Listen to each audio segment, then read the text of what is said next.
Puji Tuhan, haleluya. Saudaraku, mari kita sama-sama akan belajar kebenaran firman Tuhan. Saya percaya bahwa hari ini saya dan saudara berada dalam keadaan sehat.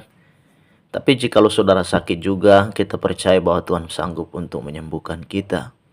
Saudara yang punya masalah, saudara yang punya beban, saya percaya bahwa Tuhan terlalu sanggup dan terlalu mampu untuk memberikan kita kelegaan. Firman-Nya berkata, marilah datang kepadaku, semua yang letih lesu dan berbeban berat, aku akan memberi kelegaan dan sentosa kepadamu. Hari ini kita akan belajar kebenaran firman Tuhan. Izinkan saya untuk menyampaikan firman Allah dengan satu topik khotbah, yaitu dari tekanan menjadi kemenangan. Sekali lagi, dari tekanan menjadi kemenangan. Ayat firman Allah saya ambil dalam Keluaran pasal 15 ayat 22 sampai dengan 25. Keluaran 15 ayat 22 sampai dengan 25, firman Allah di sana berkata, Musa menyuruh orang Israel berangkat dari Laut Tebrau, lalu mereka pergi ke padang gurun Syur. 3 hari lamanya mereka berjalan di padang gurun itu dengan tidak mendapat air. Sampailah mereka ke Mara, tetapi mereka tidak dapat minum air yang di Mara itu, karena pahit rasanya. Itulah sebabnya dinamai orang tempat itu Mara. Lalu bersungut-sungutlah bangsa itu kepada Musa, kata mereka, apakah yang akan kami minum? Musa berseru-seru kepada Tuhan, dan Tuhan menunjukkan kepadanya sepotong kayu. Musa melemparkan kayu itu ke dalam air, lalu air itu menjadi manis. Di sanalah diberikan Tuhan ketetapan-ketetapan dan peraturan-peraturan kepada mereka, dan di sanalah Tuhan mencoba mereka. Puji Tuhan, demikianlah pembacaan firman Allah. Saudaraku, hidup kekristenan adalah ibarat seperti perjalanan bangsa Israel menuju tanah perjanjian. Penuh dengan tantangan, penuh dengan bahaya. Ada bahaya yang mengancam, leka-liku kehidupan. Namun orang Kristen, Alkitab menganjurkan kita untuk tetap bersuka cita dalam segala keadaan. Saya tidak peduli apapun keadaanmu hari ini. Tetapi ketika kita taat melakukan firman, maka kita akan melihat di sana ada pertolongan Tuhan. Kebahagiaan yang Tuhan berikan kepada kita itu bukan seminggu sekali, bukan 1 tahun sekali menjelang Natal dan Tahun Baru, tetapi setiap menit, setiap waktu, setiap saat kita rasakan kebaikan dan sukacita yang Tuhan berikan kepada kita. Sepertinya dunia ini bukanlah dunia jika tidak ada masalah di dalamnya. Sepertinya dunia ini bukan dunia jika tidak ada air mata dan bencana di dalamnya. Dunia juga saat-saat ini kita lihat sedang rusuh, karena berbagai macam perang terjadi di mana-mana. Iran dan Israel. Bahkan kita melihat juga bencana alam di negeri ini melanda negara kita. Jadi dunia itulah isi dunia. Belum lagi kita melihat persoalan-persoalan rumah tangga, persoalan-persoalan yang terjadi di dalam hidup kita. Ada saat di mana masalah datang kita tidak sanggup lagi, sehingga kita hanya air mata saja yang keluar, yang mengalir dan membasahi pipi kita, di wajah kita. Dan kita hanya tertunduk, tidak bisa mengangkatkan kepala, seolah-olah beban itu terlalu berat. Tetapi ada saat-saat di mana juga Tuhan tolong, lalu kita tertawa, terbahak-bahak, kita bahagia, kita tersenyum luar biasa. Kita tertawa begitu luar biasa sampai kita tidak sadar, gigi palsu kita pun ikut lompat keluar. Kenapa? Karena kita tertawa tidak sadar. Terlalu sukacitanya kita. Ada saat-saat semacam itu. Itulah kehidupan ini. Kekristenan kita seperti bangsa Israel juga diibaratkan seperti bangsa Israel. Melewati perjalanan-perjalanan yang luar biasa. Perjalanan mereka ini tidak mudah dan tidak mulus karena bahaya. Selain bahaya hewan-hewan buas, ada ular tedung, ular-ular berbisa kalai cengking. Tetapi ada bahaya juga seperti bangsa Amalek yang tiba-tiba menyerang mereka. Karena bangsa ini dikenal sebagai bangsa yang licik karena mereka menyerang dari belakang. Nah, kita akan melihat bahwa ada beberapa hal saya dan saudara bisa mengalami dari tekanan menjadi kemenangan. Yang pertama adalah, yaitu saya dan saudara harus miliki iman. Kita harus beriman teguh kepada Tuhan. Dalam Keluaran pasal 14 ayat 13 sampai 14 di sana dikatakan, Tetapi berkatalah Musa kepada bangsa itu, "Janganlah takut, berdirilah tetap dan lihatlah keselamatan dari Tuhan yang akan diberikannya hari ini kepadamu. Sebab orang Mesir yang kamu lihat hari ini tidak akan kamu lihat lagi untuk selama-lamanya. Tuhan akan berperang untuk kamu dan kamu akan diam saja." Wah, luar biasa di kalimat terakhir. Tuhan akan berperang ganti kamu dan kamu akan berdiam saja. Sungguh luar biasa jika saya dan saudara Allah perintahkan kita, "Kau duduk, kau amati dan kau hanya menonton saja." Itulah Tuhan kita menyertai saya dan saudara. Jadi yang pertama, saya dan saudara harus memiliki iman. Bangsa Israel terjepit di Laut Tebrau dalam sebuah perjalanan. Ketika bangsa Mesir mengejar mereka, mereka terjepit, saudaraku, di belakang tentara Mesir yang siap membunuh dan membantai mereka. Mau kembali nggak bisa. Samping kiri kanan juga, saudaraku, mau lari kemana? Samping kiri kanan juga padang pasir, kemudian bukit-bukit batu yang tinggi, dan itu sangat berbahaya. Tetapi kita melihat juga kesempitan bagi manusia bisa jadi kesempatan bagi Allah. Jadi di belakang tidak ada jalan, di depan juga tidak ada jalan, samping kiri kanan tidak ada jalan. Di depan juga Laut Tebrau. Mereka juga pasti mati konyol kalau mereka maju, nekat untuk maju. Tetapi dalam Tuhan selalu ada jalan keluar. Tuhan berkata kepada Musa, "Angkat tongkat itu di atas laut itu."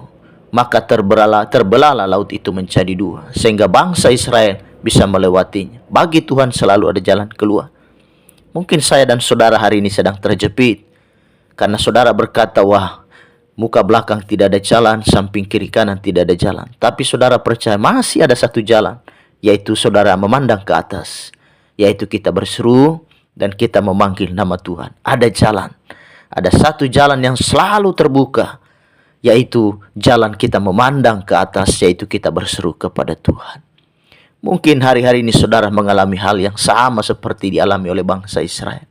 Di depan tidak ada jalan, di belakang tidak ada jalan, samping kiri kanan juga tidak ada jalan. Tapi kita tetap percaya masih ada satu jalan, yaitu jalan ke atas cari Tuhan, memandang kepada Tuhan, kita berseru kepada Tuhan. Saya dan saudara akan melihat pertolongan. Yang pertama, saya dan saudara harus beriman. Ada kisah di dalam Markus pasal 5 ayatnya yang ke-28 dan seterusnya. Ada seorang perempuan yang mengalami pendarahan selama 12 tahun. Nah, kita melihat bahwa perempuan ini sudah berobat kemana-mana. Dia sudah menghabiskan seluruh hartanya, tetapi bukanlah pertolongan dan kesembuhan yang dia alami. Justru penyakitnya makin parah, penyakitnya tambah sangat menyedihkan, kehidupannya menjadi sangat terpuruk. Tetapi dia ketemu dengan Yesus. Dia berkata, "Asal ku jamah saja ujung jubahnya, maka aku akan menjadi sembuh." Jadi bersama Tuhan selalu ada pertolongan. Saudara mungkin ada di persimpangan jalan sehingga saudara berkata, "Saya tidak tahu mau lewat yang mana." Karena saudara mengalami kebingungan. Saudara mungkin sudah berobat kemana-mana, sudah menghabiskan seluruh harta saudara, uang saudara, tetapi tidak ada pertolongan yang saudara dapatkan. Dengarkan firman ini. Saudara datang kepada Yesus. Pada Yesus selalu ada pertolongan. Jadi yang pertama beriman, miliki iman yang teguh, tetap percaya, jangan putus asa. Yang kedua, saya dan saudara tetap bersyukur. Apapun kondisi, apapun keadaan kita, ingat tetap bersyukur.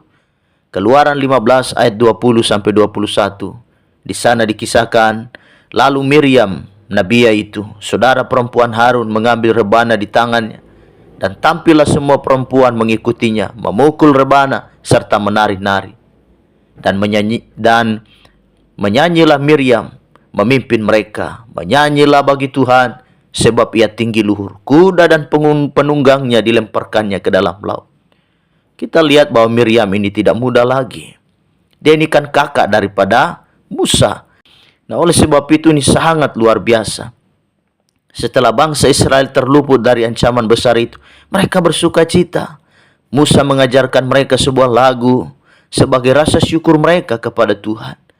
Jadi Musa ini bukan hanya sebagai pemimpin yang hebat. Dia bukan seorang leader yang tangguh. tetapi dia juga adalah seorang pencipta lagu dan pengarang lagu juga yang hebat, saudaraku.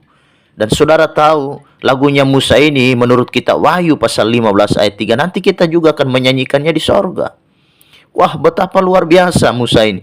Dia bukan hanya pemimpin yang hebat, nabi yang hebat, tetapi dia juga adalah seorang penyair, seorang pencipta lagu yang handal. Dalam Wahyu 15 ayat 3 berkata, dan mereka menyanyikan nyanyian Musa, hamba Allah, dan nyanyian anak domba, bunyinya besar dan ajaib segala pekerjaanmu ya Tuhan Allah yang maha kuasa, adil dan benar segala jalanmu, ya Raja segala bangsa. Jadi nanti lagunya Musa ini akan kita nyanyikan juga di sorga. Hebat nggak Musa itu?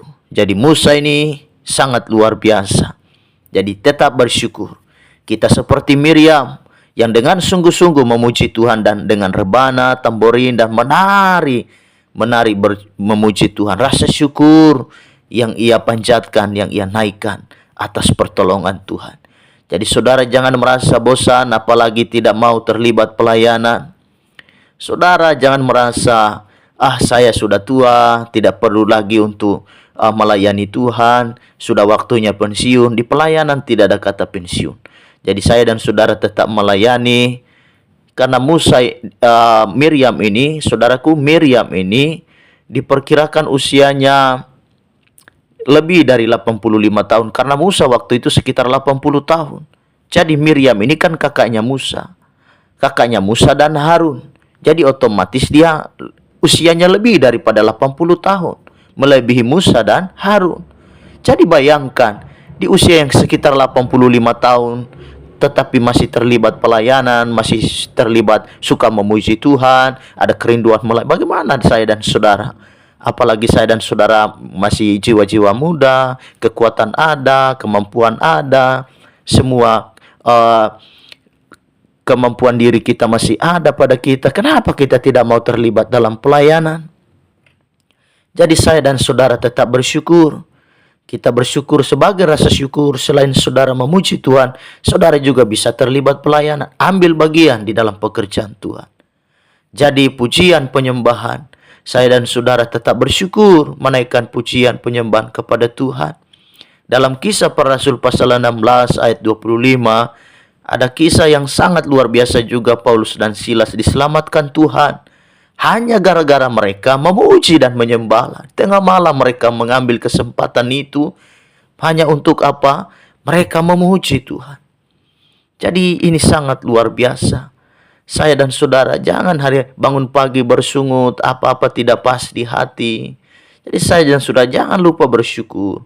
Jangan terlalu banyak bersungut. Kalau saudara banyak bersyukur, saudara nanti lupa bersyukur. Tapi kalau saudara selalu bersyukur, saudara akan lupa bersyukur. Jangan apa-apa tidak pas di hati, salahkan suami, salahkan istri, salahkan anak-anak, salahkan tetangga. Terakhir saudara bisa salahkan Tuhan. Ada masalah tetap bernyanyi, ada persoalan problema tetap bersyukur kepada Tuhan. Jadi lidah ini kita pakai untuk memuji Tuhan. Kita pakai untuk meninggikan Tuhan. Jadi sangat luar biasa. Jadi tetap bersyukur, saya dan saudara tetap meninggikan Tuhan. Jadi yang kedua adalah saya dan saudara bernyanyi dan bersyukur. Yang pertama beriman kepada Tuhan. 1 Tesalonika pasal 5 ayat 18 berkata, ucapkanlah syukur dalam segala perkara, karena itulah yang dikehendaki Allah di dalam Kristus Yesus bagi kamu. Dikala sakit bersyukur, sehat bersyukur, buka kulkas dari atas sampai bawah penuh dengan makanan, sampai kita juga bingung mau masak yang mana duluan. Maka kita pimpang layung gambreng, pas kita dapat ikan ikan ada datuna, kita bakar inilah. Kenapa? Karena saking melimpahnya kulkas penuh berkat. Tetapi ada saat di mana kita juga saat membuka kulkas dari atas sampai bawah kosong, tidak ada apa-apa. Kita di depan kulkas juga hanya berdiri dan geleng-geleng kepala. Wah, apa yang mau dimakan ini? Karena kosong. Tetapi dalam kondisi seperti kita tetap bersyukur. Jadi tetap bersyukur, jangan pernah mengeluh, apalagi ibu-ibu. Wah, sering mengeluh, sering bersungut. Dia selalu berkata kepada suaminya, Pak, coba kau lihat Ibu Maya, tetangga kita. Kalau pas tanggal merah, suaminya ajak dia liburan ke Singapura, ke Malaysia. Kamu jangankan ke Singapura ataupun ke Malaysia, ke Raja Ampat saja tidak pernah ajak saya. Apalagi ini sudah mau dekat Natal, saudaraku. Ya, pasti sudah ada persiapan-persiapan. Ya, sudah ada rute-rute perjalanan, entah mau kemana. Jadi kita melihat ya ibu-ibu, suami juga tentu harus saling mengerti dengan istri. Sudah begitu, istrinya berkata, Ibu Maya ini juga menjelang Natal, wah suaminya selalu membelikan dia hak tinggi yang baru. Kamu jangankan membeli saya hak tinggi, paling-paling kau belikan saya juga sendal jepit. Sudah begitu sendal jepitnya juga dua warna lagi. Yang satu warna hitam, yang satu warna putih. Sehingga begitu aku lewat di depanmu, berjalan depanmu, kau juga menyanyi, biarlah yang hitam menjadi hitam, jangan biarkan jadi putih. Seolah-olah kau menghina saya. Jadi saudara tetap bersyukur. Menurut saudara mana yang mahal? Sepatu apa kaki? Pasti kakilah yang lebih mahal. Karena meskipun saudara punya sepatu hak tinggi, harganya berpuluh-puluh juta, itu pun tidak ada artinya jika tidak ada kaki. Ya, begitu saudara ke rumah sakit melihat orang yang kakinya kudu dipotong karena terkena sakit gula, saudara akan bersyukur, oh puji Tuhan terima kasih. Meskipun hanya sandal swallow, sandal jepit saja, yang penting kakiku utuh. Biar saudara punya sepatu mahal, di dalam lemari sepatu berwarna-warni, harganya mahal, tetapi kalau tidak ada kaki, tidak mungkin sepatu mau gantung di telinga. Jadi kita tetap bersyukur, apapun keadaannya tetap bersyukur. Yang ketiga, yang pertama tetap beriman, yang kedua tetap bersyukur, yang ketiga adalah tetap saya dan saudara memiliki doa yang luar biasa di hadapan Tuhan. Yang ketiga harus punya doa. Keluaran 15 ayat 25 berkata, Musa berseru-seru kepada Tuhan dan Tuhan menunjukkan kepadanya sepotong kayu. Musa melemparkan kayu itu ke dalam air. Lalu air itu menjadi manis. Di sanalah diberikan Tuhan ketetapan-ketetapan dan peraturan-peraturan kepada mereka. Dan di sanalah Tuhan mencoba mereka. Firman Tuhan berkata, lalu Musa mengambil sepotong kayu dan melemparkannya ke dalam air yang pahit itu. Lalu air pahit itu berubah menjadi manis. Saya percaya hidup kita yang penuh dengan kepahitan karena dosa, kebencian, amarah. Kita terikat pada masa lalu yang buruk. Tetapi kita percaya pada Tuhan ada perubahan. Oleh kuasa salib Kristus, kehidupan kita akan menjadi manis. Kita akan melihat pertolongannya. Kita memandang pada kayu yang kasar itu. Dan saya dan saudara akan menemukan keselamatan. Kita akan melihat bagaimana pada kayu dan pada salib itu Kristus tergantung di sana menyucikan dosa kita. Kita menjadi orang-orang yang berkemenangan di dalam Tuhan. Jadi di saat terjepit tidak ada jalan keluar, kita berdoa. Tuhan akan menunjukkan sepotong kayu. Sepotong kayu itu berbicara tentang solusi. Kayunya juga nggak jauh-jauh. Ternyata ada di situ kayunya, dekat Musa. Itu berarti pertolongan Allah tidak jauh, saudaraku. Dengan doa mujizat Allah terjadi. Dengan doa jalan tertutup dibukakan oleh Tuhan. Dengan doa sakit disembuhkan. Haleluya. Saya dan saudara akan mengalami pertolongan Tuhan. Pertolongan Allah itu dekat saja. Karena firman Allah tadi berkata, Musa melihat. Tuhan menunjukkan kepada Musa, ambil sepotong kayu. Sepotong kayu itu bukan jauh-jauh. Tidak perlu dia lagi menyeberang. Atau tidak perlu lagi dia naik gunung dan turun lembah untuk mencari sepotong kayu. Rupanya sepotong kayu itu ada dekat dengan dia. Jadi boleh dibilang pertolongan Allah itu dekat dengan kita. Yang penting saya dan saudara berdoa. Ketika kita berdoa, solusi dekat kita. Kita tidak perlu mencari jauh. Mencari pertolongan sampai jauh-jauh datang ke dukun. Kita sampai melewati daerah-daerah yang bahaya karena harus pergi ketemu dengan dukun. Karena dia rupanya tinggal di hutan. Kita mencari pertolongan terlalu jauh kemana-mana. Kita berobat kemana-mana. Ternyata pertolongan itu dekat saja. Yaitu ada pada doa. Ada pada saat saya dan saudara melipat tangan. Kita bersimpuh dan kita sujud di bawah kaki Tuhan. Jadi ini luar biasa. Kita akan mengalami pertolongan. Yang sakit disembuhkan, saya percaya yang lemah pasti dikuatkan. Oleh doa, Tuhan akan memberikan solusi. Jadi kita akan melihat pertolongan Allah. Saya dan saudara percaya, saudara yang sakit yang mendengarkan khotbah ini, saudara akan disembuhkan oleh Tuhan. Saudara yang mungkin dulu sakit-sakitan, sampai saudara dijuluki apotik berjalan karena kemana-mana saudara bawa kantong obat mendampingi saudara. Obat darah tinggi, obat darah rendah, obat asam lambung yang cairan kah, yang tablet kah, semua ada di situ. Tetapi percaya, bersama Yesus percaya apotikmu itu akan bangkrut. Kenapa? Karena Tuhan telah menyembuhkan engkau. Jadi di dalam nama Yesus, engkau akan menerima kesembuhan. Engkau akan menerima pemulihan. Jadi yang pertama, saya dan saudara bagaimana melihat kemenangan, tekanan menjadi kemenangan. Yang pertama beriman kepada Kristus, yang kedua bernyanyi dan bersyukur apapun keadaanmu, dan yang ketiga atau yang terakhir, kita tetap selalu berdoa, karena di dalam doa mujizat terjadi. Di dalam doa sakit disembuhkan. Di dalam doa saya dan saudara akan mendapatkan solusi. Kita akan mendapatkan kemenangan. Tuhan Yesus memberkati. Izinkan saya berdoa buat saudara. Bapa di sorga, hari ini hamba berdoa sekiranya ada yang sakit mendengarkan khotbah ini. Terima kesembuhan, lawatan Allah terjadi buatnya. Di dalam nama Tuhan Yesus Kristus, oleh bilur-biru Yesus, mereka disembuhkan. Dan jika ada yang lemah, Allah kuatkan. Ada yang berdosa, Allah menyucikan. Allah membasuh oleh darah-Mu yang suci itu. Memberikan kami, Bapa di sorga, keselamatan dan memberikan kami, Bapa di sorga, hidup yang menang, hidup yang baru. Seperti kami hidup di dalam Kristus, bukan hidup di dunia yang lama kami, tetapi kami mengarahkan pandangan kami, kata Paulus, ke depan, sebab kami mengarahkan pandangan kami kepada Kristus. Terima kasih Bapa di sorga, biarlah firman memberikan kami kemenangan, firman-Mu memberikan kami solusi. Di dalam nama Tuhan Yesus kami imani firman ini, kami yakini mujizat Allah pasti terjadi. Dalam nama Tuhan Yesus Kristus kami sudah berdoa. Haleluya. Amin. Puji Tuhan, Tuhan Yesus memberkati kita semua. Haleluya.